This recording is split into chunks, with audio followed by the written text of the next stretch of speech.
We heard that he'd been sinking, and then we heard that he died, and my husband said, "You will have to contact." And I was on the phone to the world, and people were saying, had I told the American president, had I told Mrs. Thatcher? It was only then, I think, that finally it was rammed home to me, the enormous effect that he'd had on the whole world. You know, ringing in the middle of the night, ringing the President of the United States to say that F.A. Hayek had died. Friedrich Hayek was a champion of the market. He inspired many of the people who built the world we live in today.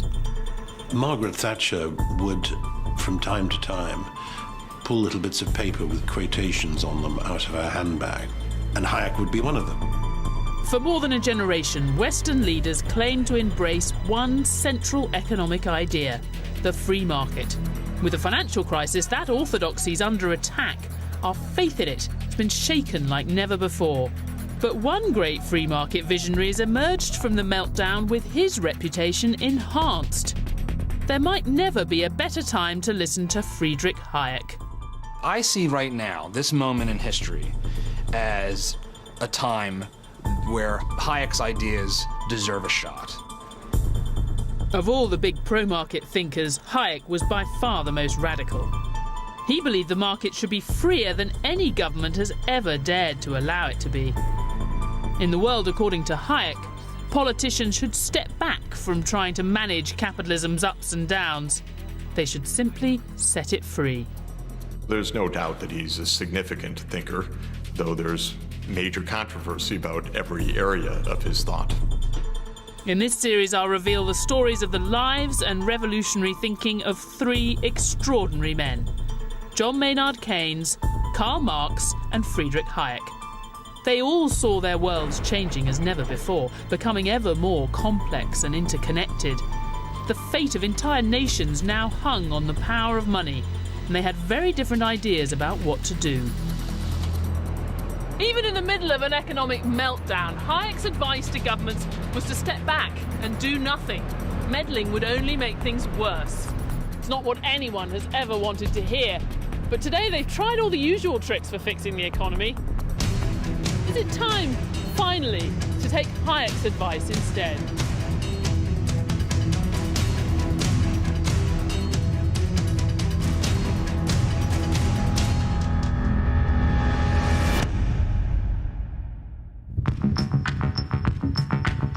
Around the world, we're all still feeling the shockwaves of the financial crash of 2008.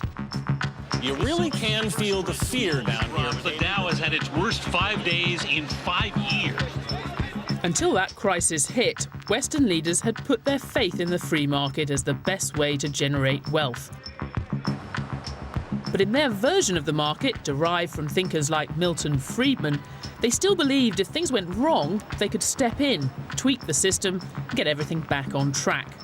Today, fans of the Austrian economist Friedrich Hayek say it's that arrogance, that distorted picture of a market economy that got us into this mess. If we want to try to get out of it, we need to try the real thing. To understand how governments, not markets, might have caused the crisis, we need to wind the clock back to the years leading up to it.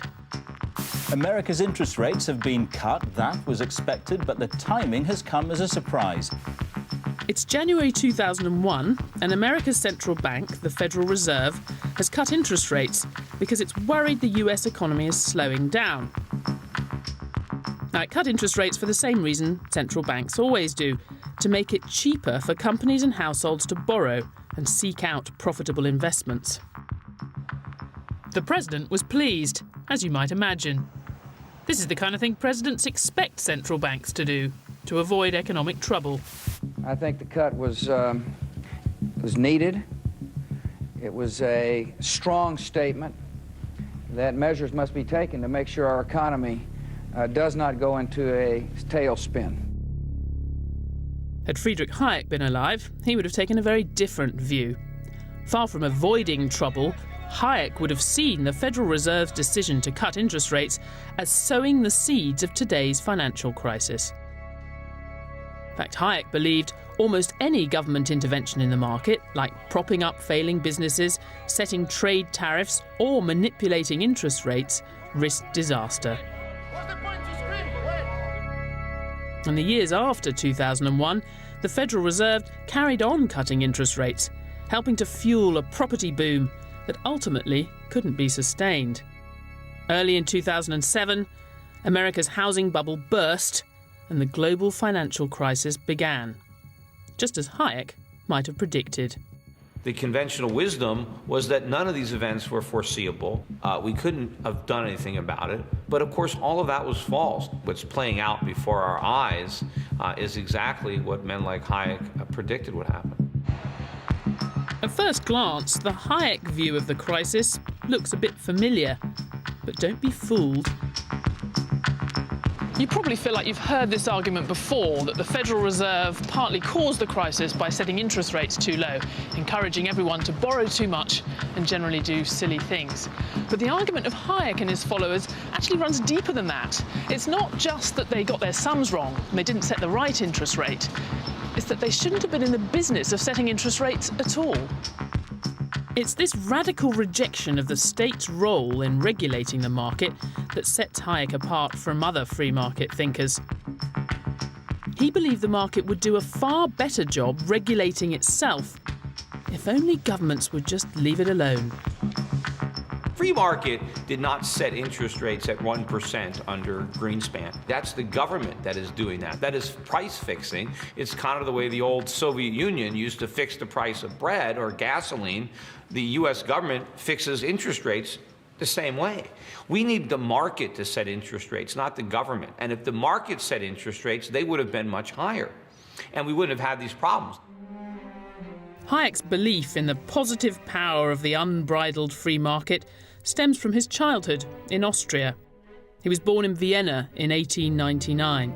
Then the city was packed full of intellectuals like Freud and Wittgenstein, many of whom Hayek came to know.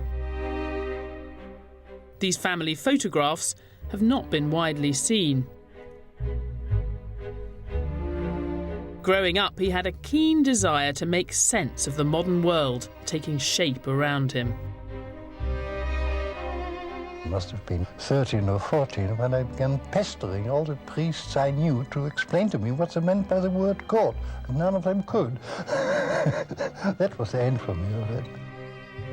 Hayek grew up in a family of scientists.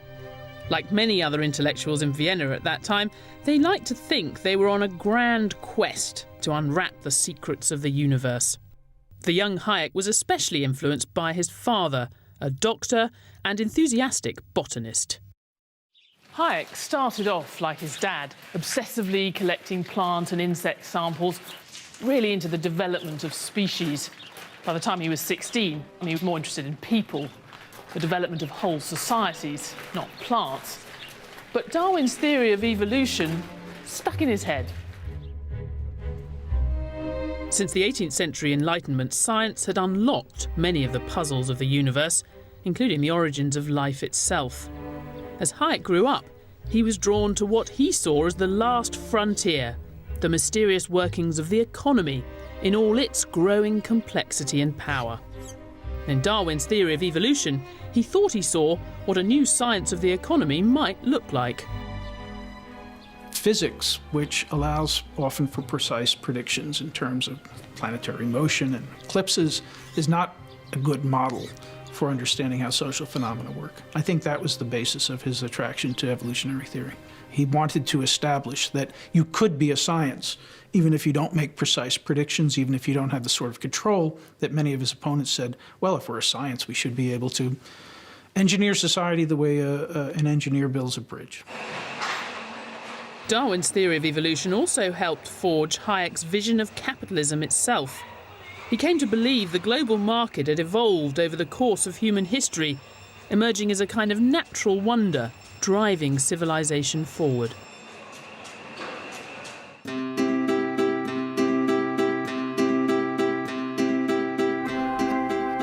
Hayek saw the market as a telecommunications system, processing billions of pieces of information about all our needs and desires and the changing supply of resources to meet them. Hayek said it was a marvel, the way all this is conveyed to us by prices that guide our actions as they rise and fall. And to Hayek, the market does most good when it's most free. It's our desire to control it that most often turns it against us.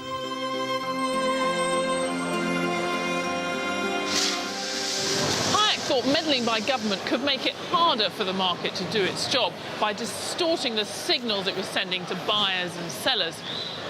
And the meddling involved in the government's control of the supply of money, Hayek decided, could be most damaging of all.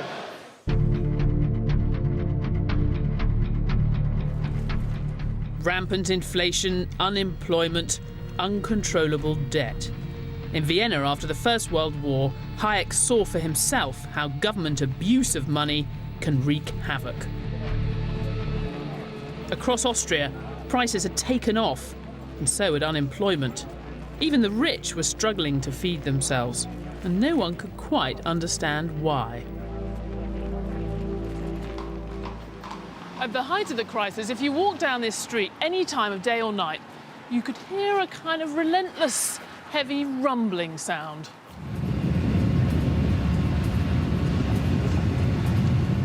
It was the sound of money tearing a country apart. This building housed the Austro-Hungarian Bank and its printing presses that were rolling night and day, churning out millions of new banknotes. The war had left the Austrian government with huge bills and low tax revenues, so it ordered the National Bank to simply print the money it needed in exchange for bonds or IOUs. What the people manning these printing presses and their political masters had yet to really grasp is they weren't just producing money here, they were producing inflation. The amount of money in the economy was going up, so people had more money to spend, but of course the amount of things they could buy had stayed more or less the same. That forced up the price of everything. Inflation took off. In fact, the situation got so bad in Austria, the inflation rate hit 10,000%. The financial wealth was destroyed. Those that had jobs continued to have them, but they could no longer afford, for instance, to have maids and servants, so all of these people all of a sudden ended up being out of work. With their economy going up in smoke, Austria's central bankers tried to fight fire with fire. By the summer of 1922, prices were doubling every month. The central bank was playing catch-up, printing higher and higher denomination banknotes just to reflect what was going on in the shops. In the end, this 500,000 kroner note could maybe buy you a loaf of bread. And of course, by pumping more and more money into the economy, they were only making the problem worse. For Austria's politicians, it was all a crisis of their own making. They'd been printing money to pay their bills since the start of the First World War. And they didn't understand that that could lead to inflation. It was a crisis caused by ignorance. Having seen Austria brought to its knees, Hayek had an almost visceral fear of inflation all his life. It's a fear that central bankers still share today. What's interesting to me is the lesson he drew from that experience. Most people focus on the politics, on the fact that the winners of World War I had imposed impossibly high reparations on Austria. But Hayek was interested in the economics, and the fact that the Austrian government simply hadn't understood the power of money. What happened next in America led Hayek to conclude there can be something worse than government ignorance: hubris. He thought that entire period showed the calamity that can come when governments try to use the power of money to shape the economy. In America in the 1920s, the greatest boom the world had ever seen was taking off. Consumers couldn't get enough of new products like cars, telephones, and record players. The stock market rose higher and higher. As the roaring 20s wore on, the finest economic minds in America came to believe the boom would never end.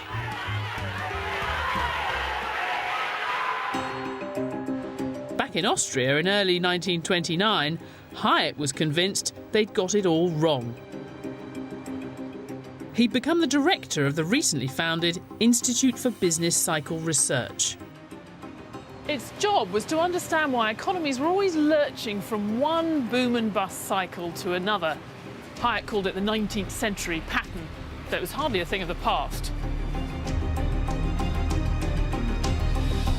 The Institute was based here at the Chamber of Commerce, where Hayek had been developing a new theory of boom and bust, along with new thinking about the market. The work he did here would change the way people thought about the economy forever. Its ups and its downs.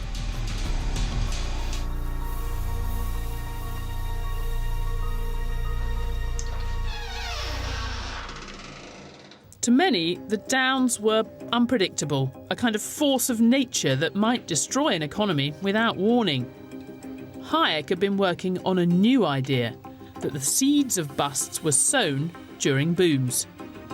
Because the world had become increasingly interconnected, Hayek had been studying the American boom to help him forecast what would happen to the Austrian economy. He had to produce these monthly reports on the state of the European economy. Most of it's pretty dry stuff. It's things like paper production or that month's steel exports. But he is credited with making a rather striking prediction in early 1929, because he thought the American stock market boom would end in a few months' time. He was right. In October 1929, Wall Street fell off a cliff, and the 20s roared to an anguished end.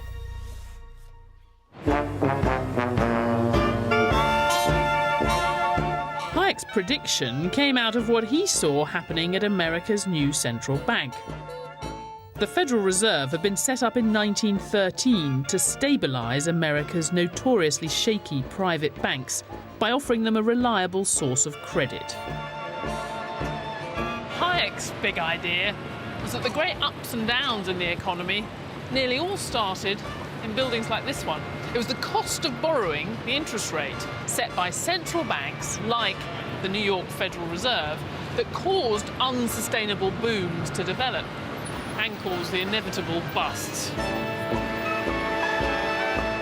In the 1920s, the governor of the New York Federal Reserve had a revolutionary idea. Benjamin Strong thought he could use the bank's power to set interest rates to influence what was happening in the economy. In many ways, that idea of using interest rates marked the start of modern monetary policy. Strong began buying government debt on the open market, which did have the effect of raising the amount of money in the economy. But unlike Austria's hapless central bankers, Strong had a strategy. The difference with Austria was that the Fed wasn't buying treasury bonds to help the government pay its bills, it was doing it to get money into the market and keep interest rates low. The central bank wanted to encourage everyone, individuals and households, to borrow more from the banks. It worked. Steel up, utilities up, motors up, radio way up, everything up, up, up. Strong's intervention really paved the way for the financial system we have today. Thanks to all that credit he created, the stock market rose higher and higher. With loans so cheap, many borrowed money to buy shares.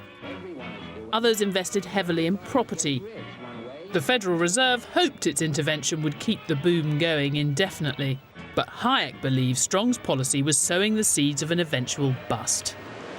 The way Hayek saw it, the low cost of borrowing was sending the wrong signal to investors here and to businesses around the country.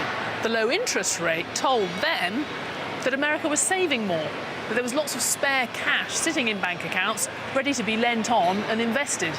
It wasn't true. Don't sell America short. Why, man, we've scarcely started.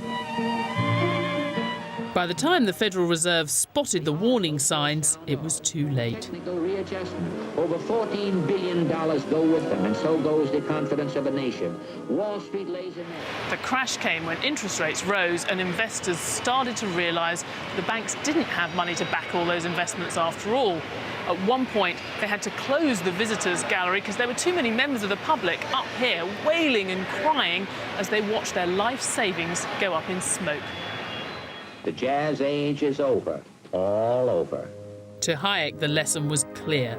By feeding the boom with cheap credit, the Federal Reserve had helped cause the Wall Street crash and the Great Depression.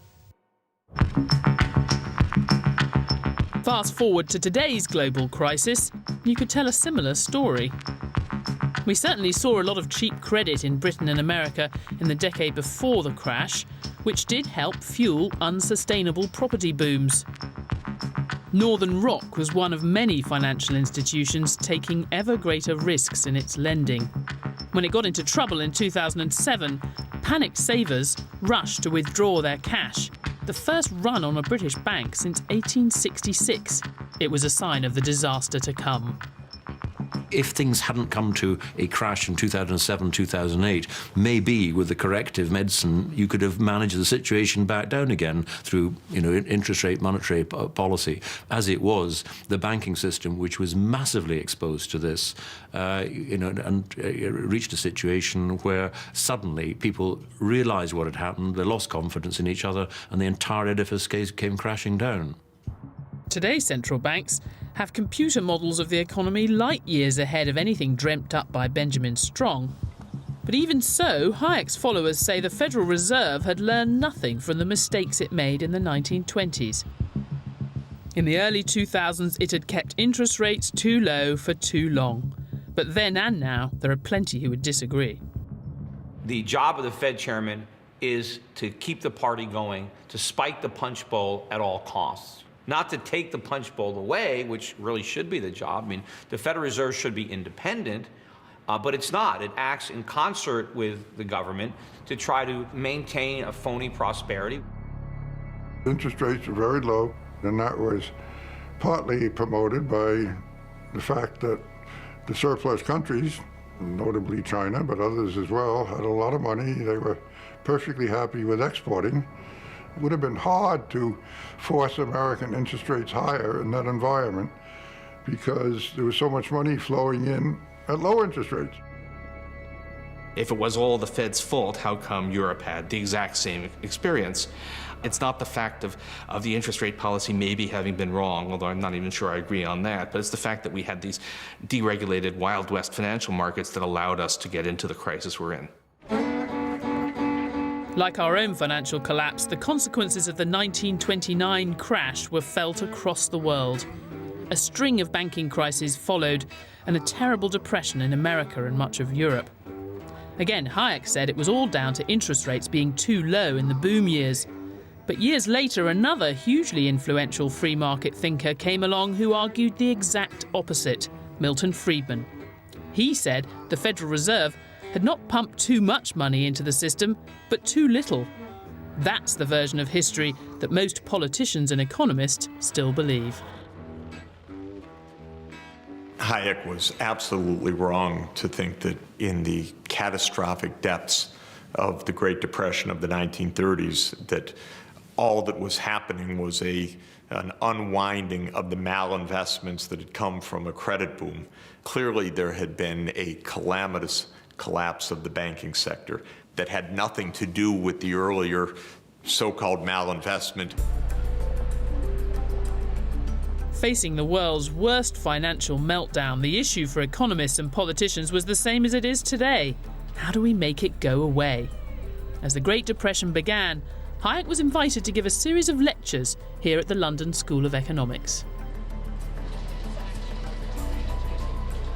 Hayek was thrilled. He'd wanted to come here all his life, but there was a not very hidden agenda attached to the invitation. LSE wanted him as part of their fight back against a new, very different strand of economic thinking from their arch rivals Cambridge that had been getting a lot of attention. The man driving that new approach was John Maynard Keynes. The grand dispute between Keynes and Hayek in the 1930s seems so relevant to us today, it's become an internet sensation. Lord Keynes, wow, it's such an honor. Indeed, sir. Please, just go. This surreal reinvention of their battle of ideas has been watched nearly 2 million times online. Hayek? Nope, Hayek. Like, high explosives.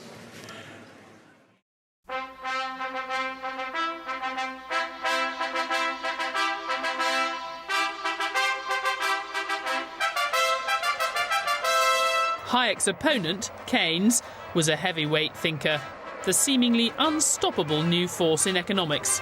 The clash felt a bit like David and Goliath. Keynes had two brains. It was said of him that he caused more inferiority complexes with justification than anyone else in his generation. Hayek was not known. He was 16 years younger than Keynes.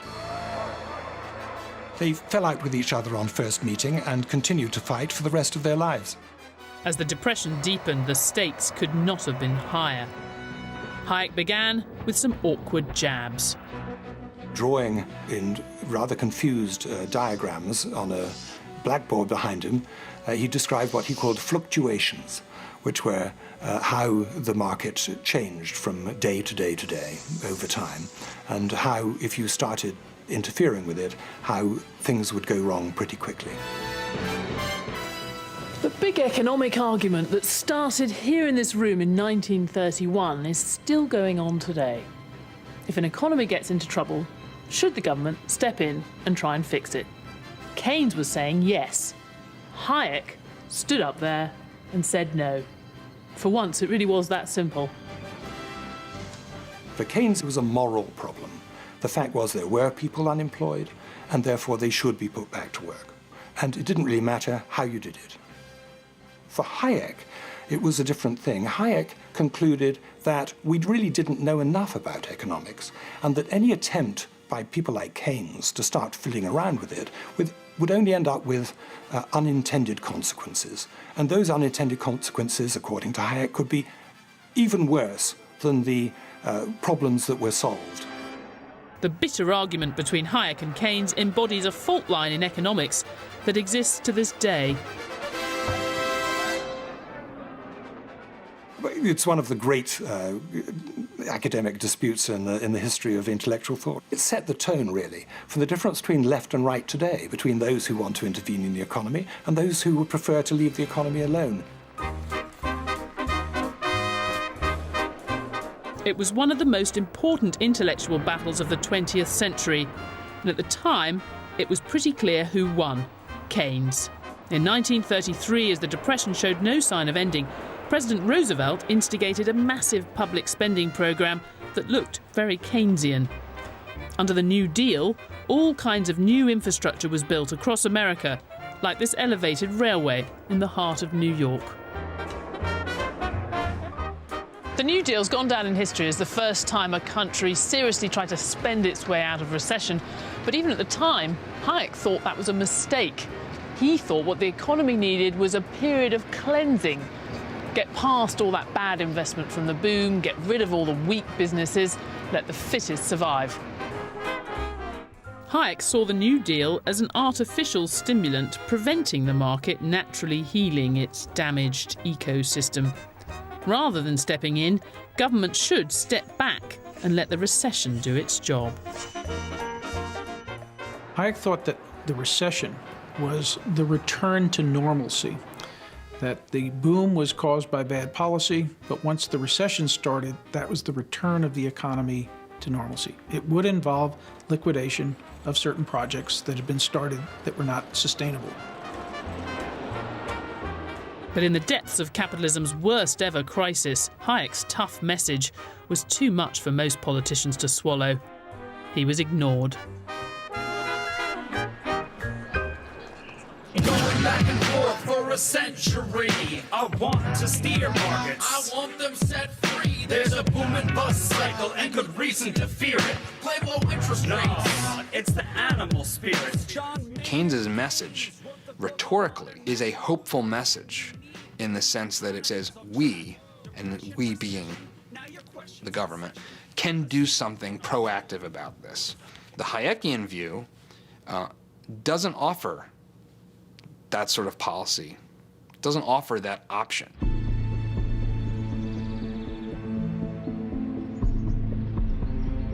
When the financial crisis hit in 2008, policymakers were blindsided. After Lehman Brothers, one of the world's most famous investment banks, went down, the American government swiftly turned to Keynes to try to stop the damage spreading. The meltdown in the financial system terrified the people in there. They started intervening on an epic scale, spending hundreds of billions of dollars propping up banks, insurance companies, even America's biggest car firms to stop them going bust. Remember, that started under a Republican free market president, George Bush, then carried on under President Obama. Apparently, neither of them wanted the kind of deep cleansing of the economy that Hayek would have recommended. It's not like I'm glad that we need a recession. It's unfortunate that we need this recession. Had the government not interfered in the economy in ways that I would have been against, we never would have had this phony boom. So in other words, if we didn't take all these drugs, we wouldn't have to go through the withdrawal. In that period in 2008, right across the world, people were scared stiff that this was going to go from a recession into a downright depression. And the world is so global now, these things could easily have spread. That's why, people thought, in different countries, we've got to do whatever it takes to stop that. Today, central banks in Britain and America are pursuing another Keynesian idea, keeping interest rates low, encouraging borrowing to stimulate economic activity. But if you follow the Austrian, Hayek view, it's all worse than pointless, because this intervention in the market is setting the stage for an even greater disaster. What do you think is the relevance of Hayek to what the Fed's doing now? Pouring kerosene on the fire and trying to put it out. They're trying to stop the problem of excessive credit with more credit. But all that it does is it restarts the problems again, and you create a new bubble. And the bubble now is in the value of the dollar and the bond market, and it's unsustainable. Hayek's argument with Keynes was all about how best to make capitalism work. But as the 30s moved on, Hayek was drawn into a far greater battle, whether capitalism was even the right way to organise society, or if the new ideologies of communism and fascism, with their centrally planned systems, held the answer. He was convinced both were utterly wrong. Hayek said, not merely can human beings struggle to understand how to cope with uncertainty, but the world is just too complex for them to cope with understanding all of it.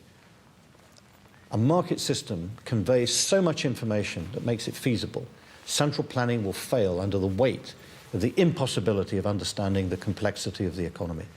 That is Hayek's most important insight, and if people had listened to that, they would never have been so worried about the threat from communism as they were, because central planning failed under the weight of its own inconsistency.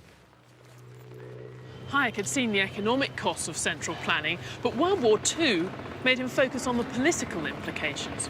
Of course, he didn't want the Allies to lose the war, but seeing how the war effort was changing the economy made him worry about what would happen if they won. He didn't want to defeat the Nazis and then find we'd handed our freedom to an army of bureaucrats instead. When the Second World War began, the British government took control of the economy to harness its power for the war effort. Hayek worried they would never let go. There's a lot of enthusiasm, especially among socialists, to continue the planning that had taken place during World War II after the war was over. A government inspector checks that the measurements are 90 inches long and 60 wide, and that the weight is 4.5 pounds. As men from the ministry dictated how many blankets each blanket factory produced, Hayek began writing a book attacking the government's control of the economy.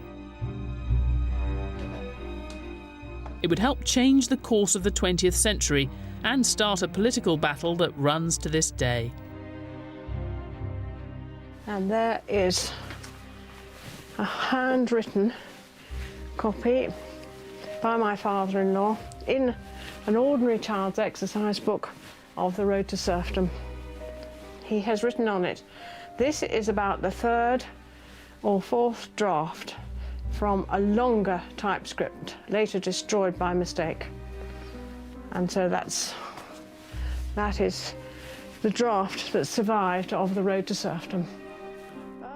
In The Road to Serfdom, Hayek makes a moral argument that government attempts to control the economy ultimately enslave its people. When we give more and more power to the state, gradually there is an erosion of first economic freedom and then ultimately political freedom. That erosion of political freedom then leads people to demand a strong man, a dictator, to sort everything out, make the trains run on time and everything else, and that this leads inexorably down the road to totalitarianism. It says, "To the socialists of all parties." He loved it. He was so amused when he thought it up. The Road to Serfdom was published in Britain in 1944 with little fanfare. But across the Atlantic, things were very different.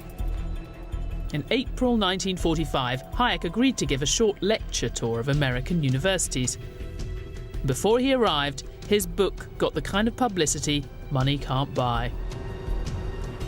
Reader's Digest gave Hayek top billing and a rousing introduction, quoting from some of the reviews that A Road to Serfdom had got, calling it one of the most important books of our generation. Professor Hayek, with great power and rigour of reasoning, sounds a grim warning to Americans and Britons who look to the government to provide the way out of all of our economic difficulties. And it should have the widest possible audience. And that's exactly what the book got.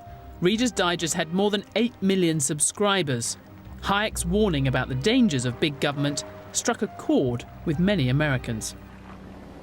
The Road to Serfdom really fitted in with notions of American individualism and the sense that anybody can become a millionaire if only they were to work hard enough, and an anxiety which came right from the Founding Fathers about whether the federal government should take too much power from the states. After the war, the size and reach of government did grow across the Western world with the rise of the welfare state. In Britain, much of the economy was even nationalised, taken over by the state. Reading Hayek gave a kind of explanation of why what had gone wrong was going wrong. Hayek gave an alternative vision, which seemed to me to be very cogent. What it boiled down to was freedom within the rule of law. What he was read to say, and actually himself moved to say by the 1960s, was that moving to a social welfare society would eat away at the health of democracy. I think it's one of his failed predictions, badly failed, even though it remains an influential part of his thinking now with many followers in the libertarian mode. Today, The Road to Serfdom is back. Discredited. This book was like Mike Tyson in his prime, right hook to socialism in Western Europe and in the United States. But the influence didn't. After Glenn Beck's Fox News broadcast in 2010, The Road to Serfdom shot to #1 on Amazon in America. Ronald Reagan. If you think about the people that would have been part of Glenn Beck's audience, sometimes defined as the Tea Party. Look what we're doing. We now have a government car company, a government bank, and Hayek demonstrates this road leads to one destination. There is cynicism about government, and it's quite widespread. There's a lot of anger. That certainly would feed into, well, here's a guy who talked about the dangers of big government. In fact, Hayek was in favour of governments providing some kind of safety net, but his modern supporters don't like to dwell on that. Well, we have a lot more socialism now than when he wrote it. As socialism creeps in the economy slowly over time, a lot of people don't notice it. And eventually, you're not on the road to serfdom, you've arrived at serfdom. Think about Victorian Britain. That was certainly a very free market. There was a minimum of government intervention. Do we think that the average citizen of England in 1870 felt a great deal of personal freedom? I think there was a great deal of servility and class deference coming out of the fact that the lives of the poor were incredibly insecure, and only by constantly flattering their betters? Could they have any reasonable assurance of survival? So no, I think there's more freedom and dignity in a moderately strong welfare state than there is in the Hayekian paradise of free markets.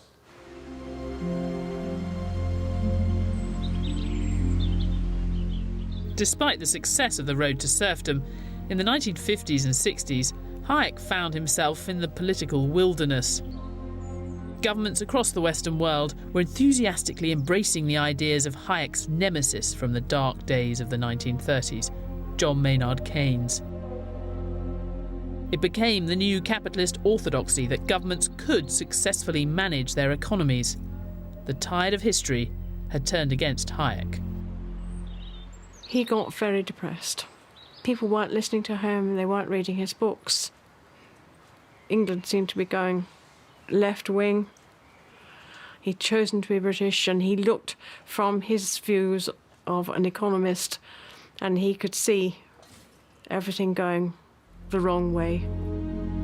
Then in 1974, Oscar Hayek got a phone call out of the blue. It was the man who'd invited Hayek to the LSE 40 years earlier to do battle with Keynes. It was Lionel Robbins who rang me and said, "Are you sitting down?" I said, "Yes." And he said, he's been awarded a Nobel Prize in economics. And that was like being given a knighthood of the world. That's the Nobel citation. Stockholm, the 10th of December, 1974.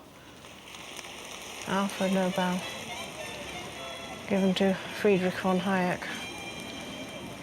His life started off completely again. He'd been depressed, he was coming up to retirement, and suddenly everything started. It was a new life. Absolutely, everything took off for him.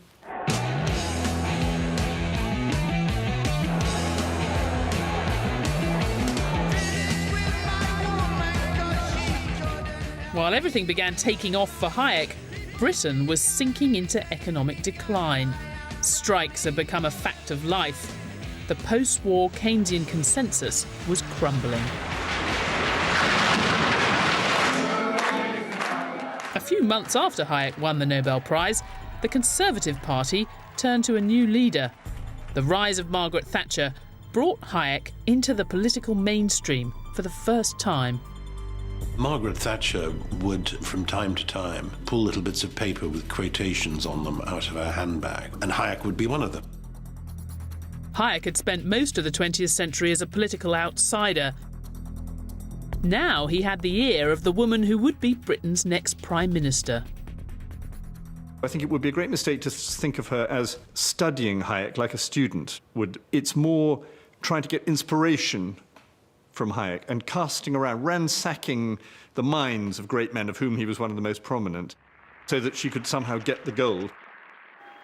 In 1979, Margaret Thatcher was swept to power, determined to build a new Britain. It was a bold change of direction that really did create the world we live in today. We did institute a radical change of policy direction, which has not really been reversed. It may have been muddied, but it hasn't been reversed. It does chime in with Hayek right back in the 1940s, saying that the path we're on at the moment is the road to serfdom, and we need to tread a very different path. In the language of the time, Mrs. Thatcher began rolling back the state.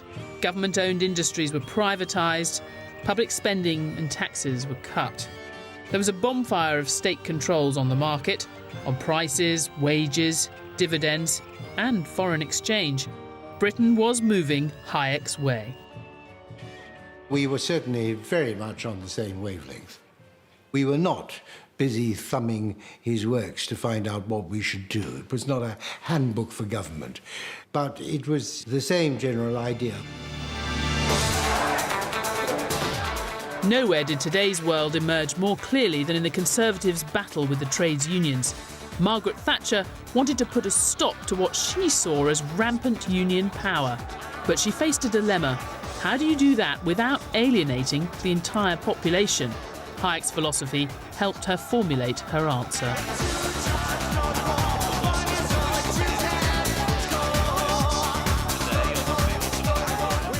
She wanted to frame the argument in terms of liberty. She didn't want to say, the workers are all dreadful, let's squash them. She wanted to say, the workers are being squashed by their leaders. Come on, no way. Listen, no way. Listen, no way.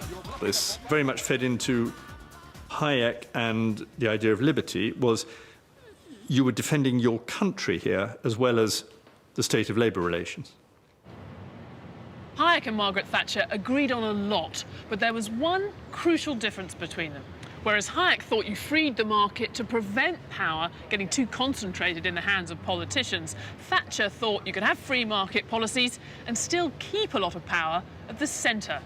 That tension between Hayek's ideal and the controlling instinct of even free market politicians never really went away. Where she, I think, missed out sometimes was understanding the importance of institutions and of countervailing power in a society. Hayek, for example, was quite understanding about the role of local authorities and local municipalities and local power centres in a way which I don't think Margaret ever was.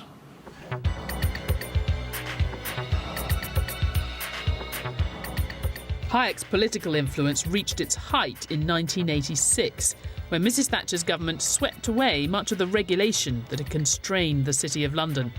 The Big Bang set the financial markets free, ushering in today's vast, interconnected global financial system. But it wasn't really the free market that Hayek wanted.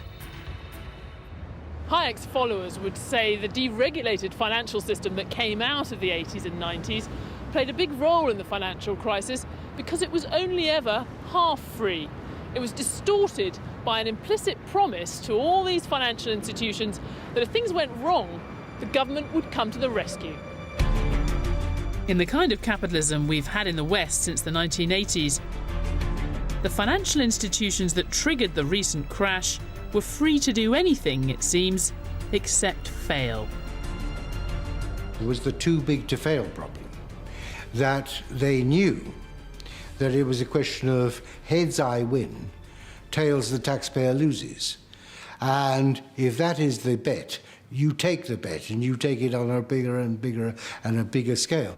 So they knew pretty well that if they got the gamble wrong, governments couldn't allow them to fail, they'd have to be bailed out. That is what is wrong, and that is what has to be stopped. We certainly have discovered after the fact that banks are not allowed to fail. Was that actually a significant factor in the overlending? I don't think there's much evidence of that. Now the fact that big banks clearly will not be allowed to fail, and that is distorting our system. But I don't think that's the story of the crisis. I think that the crisis was one more about just a general failure to understand the risks. There's no doubt that in the last 30 years, politicians of all stripes have let market forces influence more and more parts of society. But they've drawn the line at Hayek's most revolutionary idea of turning money itself over to the market. Imagine a world where we didn't have just one legal currency circulating in the economy, issued by the Bank of England, but dozens of them. Anyone, a company, a bank, a private individual, could set up their own version of the pound, and then they'd be free to compete. The market would determine how much they were worth. Hayek knew it was a crazy-sounding suggestion, even for him, but it would finally stop governments abusing the power of money. In America, one man has been trying to do just that. He's taken Hayek's most explosive idea and turned it into a reality.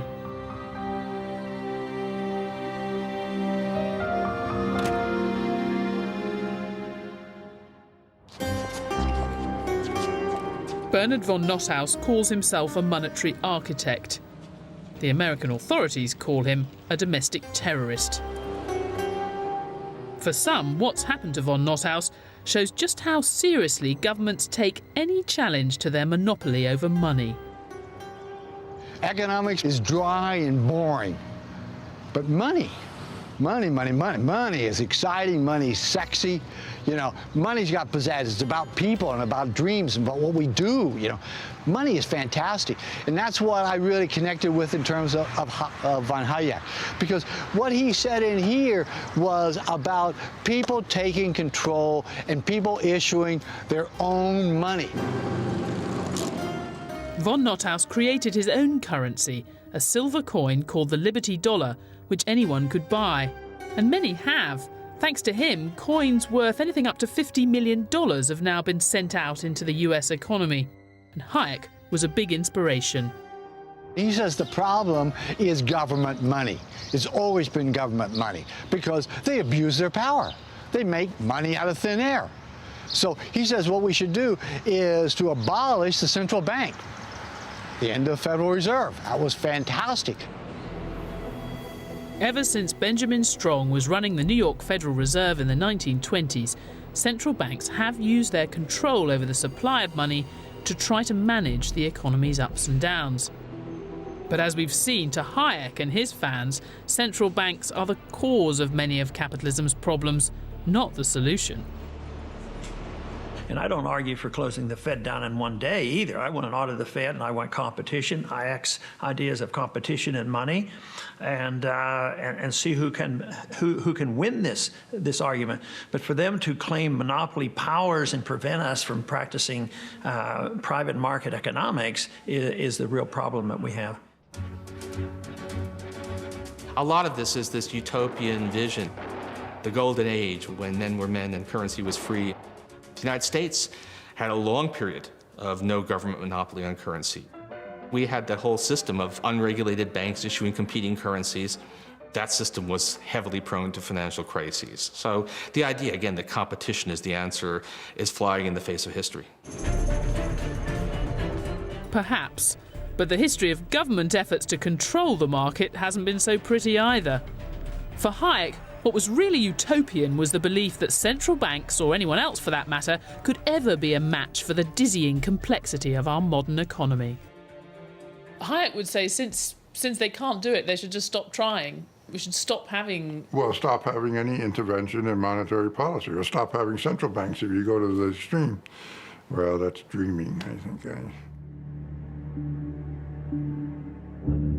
Von Nothaus's own attempt to compete with the Federal Reserve eventually drew the attention of the American authorities. In 2007, the FBI moved in. I think they began to perceive us as a threat instead of a solution. The monetary architect behind the Liberty Dollar is talking about the U.S. government and why agents raided his Evansville World headquarters earlier this month. Von Nothaus was charged with counterfeiting U.S. currency. Giving evidence in this courthouse in North Carolina in 2011, he talked about Hayek. Well, he was relevant to my defense was because this wasn't some harebrained idea that I had thought up myself, that I pointed out that here was a well-known Nobel laureate who had talked about exactly what I had done.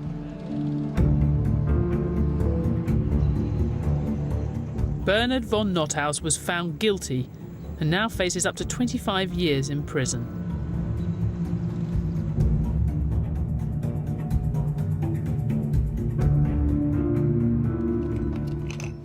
I think this was the one he was most proud of.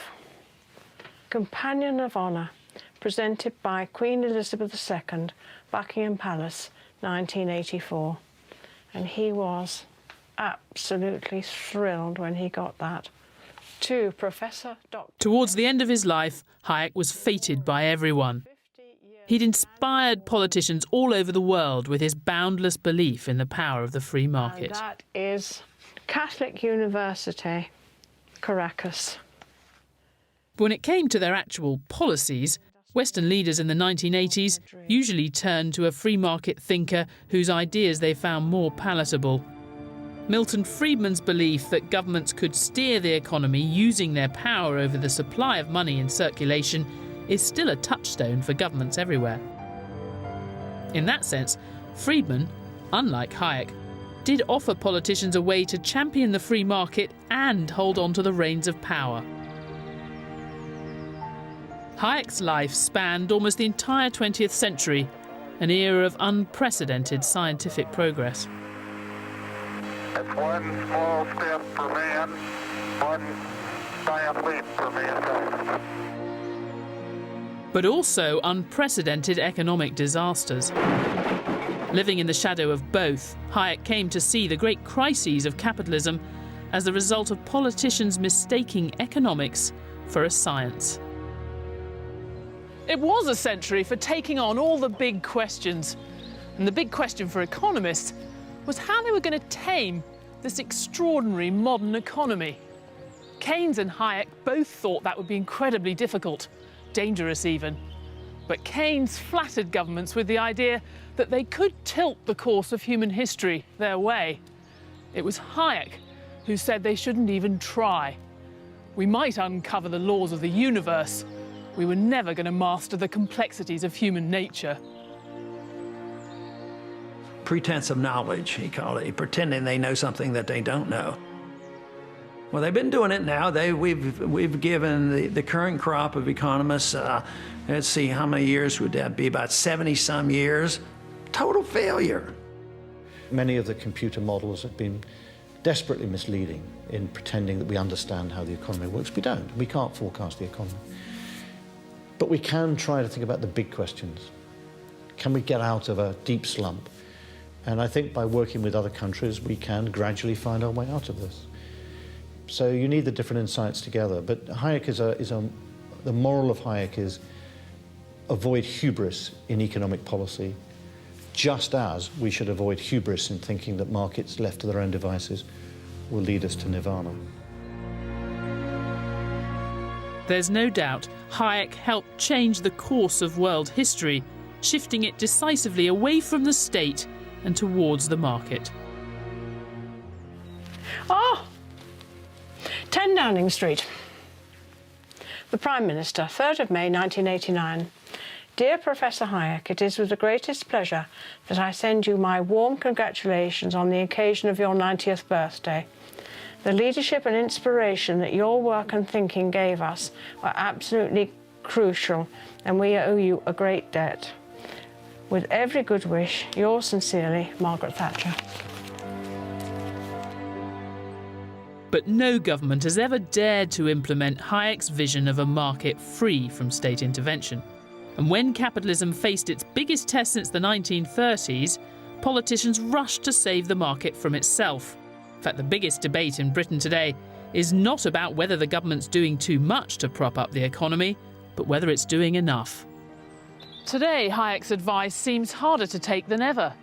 You've got the global economy still struggling to put the financial crisis behind it, if it is behind it, and Hayek would say government should just step back, take a cool look at the historical record, dismantle most of the machinery they've constructed for guiding the economy, take a deep breath and let go. I don't see any government today ready to do that. I don't think I ever will.